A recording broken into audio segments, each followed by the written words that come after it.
So now we have completed 3 steps. We have placed each of this feedback. We have the different buckets. We have feedback coming in from different channels, and each interaction with the customer we have neatly identified, stored, and we have placed it into perspective. But for you to take a decision about the customer, you need to look at it in totality. You need to look at the integrated experience. This is extremely important. Why? Let's look at an example. So we have companies trying to optimize each touch point. So they have a contact center, they have onboarding stage, they try and take a lot of actions to improve each touch point. Wherever there's problem reported, they deep dive into that. And even if you improve each touch point to a 85 to 90% level, it may not be sufficient. You might assume falsely that the customer should be happy, but the net satisfaction figuratively is the product of all of these individual values, in which case it drops down to 60%. So you had it, each one improved, you spent a lot of effort trying to improve every single aspect, but net the customer is not happy. So how do you roll up the feedback and find out where action is needed? It's not very easy. You have different channels and the context is completely different. When you ask a certain question in voice of customer survey, they actually respond and give specific feedback, whereas in Twitter, no one knows what is in the customer's mind. A lot of times people talk about products, you have to distinguish whether it is a word or it's a noun. So it's so difficult. So you need to first see how we can normalize the feedback. You might have a 5-point rating or a 10-point rating. How do you normalize that? How do you aggregate the feedback? So you need to roll it up. You have feedback coming in from thousands of customers. There are customers who talk about 3-4 channels. There are other customers who talk about a lot more. What is the common point that you can look at? So you need to aggregate it to look at all products together or a complete geography or maybe a channel.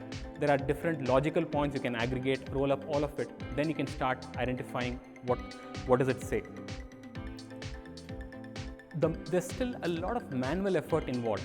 In spite of the analytics, the number crunching that you can do, you will have to infer and find out what the feedback really is about. So that's where spotting patterns manually and coming up with a headline is still relevant. Let's take an example. Let us say that a brand has launched their summer collection and they are looking out for feedback. So there's customers who have come to the store who say that the summer collection did not interest them. They give feedback in the store survey.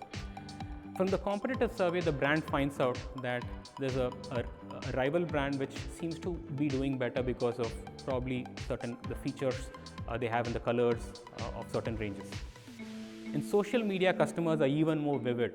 They talk about why they're disappointed with a particular brand, and you get more signals there.